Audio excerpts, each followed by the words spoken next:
पहले हम लोग क्वेश्चन सॉल्व करने से पहले हम लोग क्या करेंगे, पहले देख लेते हैं कि इसको क्या बोलते हैं, ठीक है ना। अब यहाँ पे लिखेंगे एसआई, ठीक है। एसआई को क्या बोलते हैं, सिंपल इंटरेस्ट। क्या बोलते हैं, सिंपल इंटरेस्ट, ठीक है ना। ठीक है, एसआई को सिंपल इंटरेस्ट बोलते हैं। टाइम, टाइम को हम लोग क्या बोलते हैं, टी का मतलब होता है टाइम, ठीक है ना।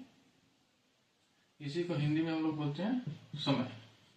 इसी को हिंदी में बोलते हैं हम लोग क्या, समय। इसको हिंदी में यहाँ पे हम लोग लिख दिए साधारण ब्याज बोलते हैं। बचा क्या, रेट। रेट यहाँ पे लिख लेते हैं हम लोग, रेट। इसको हिंदी में बोलते हैं हम लोग दर। इसको हिंदी में क्या बोलते हैं, दर। ये क्या है, पी। पी का मतलब क्या होता है, प्रिंसिपल।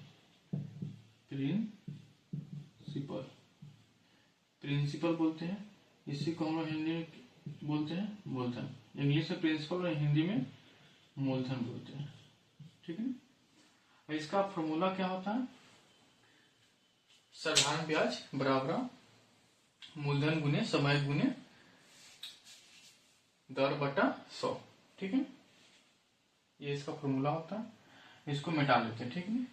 ये सबको पता हो गया। ये एसआई बराबर होता है सिंपल इंटरेस्ट। टी का मतलब टाइम यानी कि समय, आर का मतलब रेट यानी कि दर, पी का मतलब प्रिंसिपल यानी कि मूलधन, ठीक है। इसको हम लोग मिटाएंगे, ठीक है ना।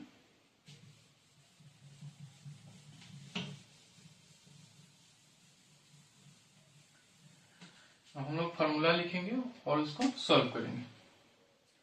फार्मूला हम लोग इंग्लिश में शॉर्टकट लिख लेते हैं। क्या, एसआई बराबर होता है P into R into T बटा क्या हो जाएगा 100, ठीक है ना। अब देखना है यहाँ पे एसआई, एसआई का मान कितना दिया 1600, यहाँ पे हम लोग लिख लेंगे 1600। अब देखना पी, पी का मान दिया हुआ यहाँ पे, प्रिंसिपल नहीं दिया हुआ है, ठीक है। आर यानी कि रेट, रेट कितना दिया हुआ है, रेट दिया हुआ है 2%, ठीक है ना। टाइम, टाइम कितना दिया है 4 वर्ष, तो यहाँ पे हम लोग लिख लेंगे 4 वर्ष बटा क्या है फॉर्मूला में 100। अब देखना है कट्टा किट्टी करना है, ठीक है ना। यहाँ से काट लेंगे, हो जाएगा 400, कटेगा तो इसको काटेंगे तो हो जाएगा कितना 200। अब इसको मल्टीप्लाई कर लेंगे, ठीक है। क्रॉस गुना हो जाएगा, ठीक है ना। क्रॉस गुना होगा तो ठीक है, मल्टीप्लाई कर लेंगे 200 गुने 100। इसको मल्टीप्लाई करेंगे तो क्या हो जाएगा, यहाँ पे हो जाएगा 20,000। कितना हो जाएगा 20,000। यही इसका प्रिंसिपल आया है निकाल कर, ठीक है। इसी में कभी बोल दे मिश्रण कैसे निकाला जाता है, तो इस वाले अमाउंट और इस वाले अमाउंट को ऐड कर लेंगे तो वो मिश्रण निकल के आ जाएगा, ठीक है ना। आई होप कि आप लोगों को समझ में आया होगा। ये छोटा सा था।